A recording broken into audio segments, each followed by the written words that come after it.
जवळजवळ मी 40 लिटर पाणी आणायचं, 40-45 लिटर पाणी. कशी गाडीवर मोटरसायकलवरती 5-5 लिटरचे ड्रम करायचं. उचलायला मला केलदर जायची. तेवढं पाणी घेऊन वरती यायचं. मी 8 वाजता झालं लागलो. थोडं किती लांबलेली आहे. 4 चक्कर नाही हारांना जपायचं काम करायचं. रोजचं 5 घालून लागलं.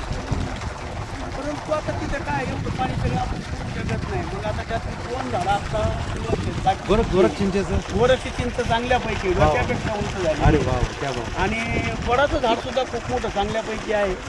मग आता ते असं त्याला पाणी घालून ते जातात जवळजवळ 5-1 वर्ष तरी झालेले आहेत लॉकडाऊनच्या आता काळापासून. आता आता जगले ते आता चालू आहेत पण तरी आता थोडंसं पाण्याचा साथ द्यावी लागतो उन्हाळ्यामध्ये. कारण कसं इथं पाण्याचा निचरा होऊन जातो. पाणी पाणी घेऊन जातं. इथूनही पाणी नेता येतं. आणि तुम्ही ही सेवा खूप चांगल्यापैकी करता हो. आज आम्हाला कळलं तुम्ही छान वाटलं, बरं वाटलं तुमचं मी पाहिलं आम्ही.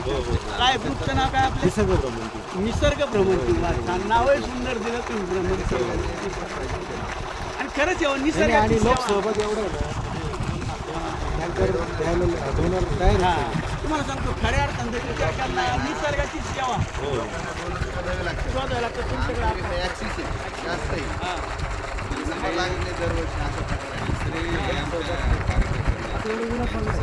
खऱ्या अर्थाने तुम्हाला सांगू का अजून तुम्हाला मी अध्यात्माची टीप बोलून जातो. अजून लोकांना गायची सेवा करावी. तर एका प्राण्याला गाय म्हणून दुसरी अख्ख्या अध्यात्म म्हणते पृथ्वी अख्खी गाय. आणि ह्या गायीची सेवा म्हणजे आजच्या पृथ्वीला जपा, जीवजंतूला जपा, पक्ष्यांना जपा, सगळ्यांची सेवा करणे ही स्त्री सेवा आहे. म्हणजे देवाची रोज पूजा करीत असतात तर काय कामाचं नाही महाराष्ट्र. ती सुरुवात आहे. ती मूर्तीची पूजा ही सुरुवात आहे. त्या मूर्तीपासून बाकीचा गोष्ट कळलं पाहिजे. चराचरात परमेश्वर भरला हा संतांनी आपल्याला सांगितलं म्हणून ही सेवा केली. पुण्य लागतं.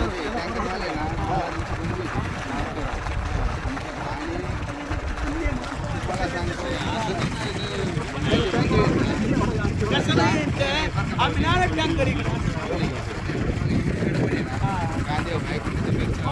त्यांनी पैसे केले असते ना. आडवाटेला यायचं आडवाटेला यायचं. पैसे कमी घ्यायचे सगळ्यात महत्वाचं. आणि आमच्या नादी लागायचे स्वतःची एक प्रकारे.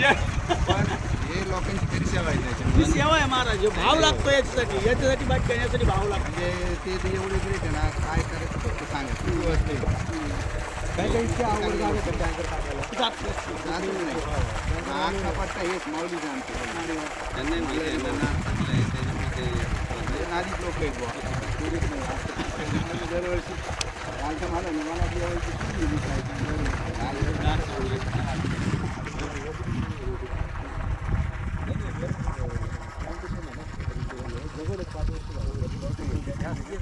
नाही आरसीची टँक बनवलं मी एकदम झाकण बिकण टाकून एकदम 5.5 लिटरचा हौद. आणि त्याच्यामध्ये पाणी टाकून ठेवलं म्हणजे कुंडी बनवली की प्राण्याला ती भरून ठेवली की प्राणी त्याच्यात पाणी पित. आणि त्याच हौदातलं पाणी काढून आपल्याला झाडाला घालता येईल असं. दोन्ही याच्या हिशोबाने छानच मस्त म्हणजे कौतुकच बरं. आणि पत्र्याची पडी वगैरे 10-15 बाय 14चं शेड बनवणं व्यवस्थित.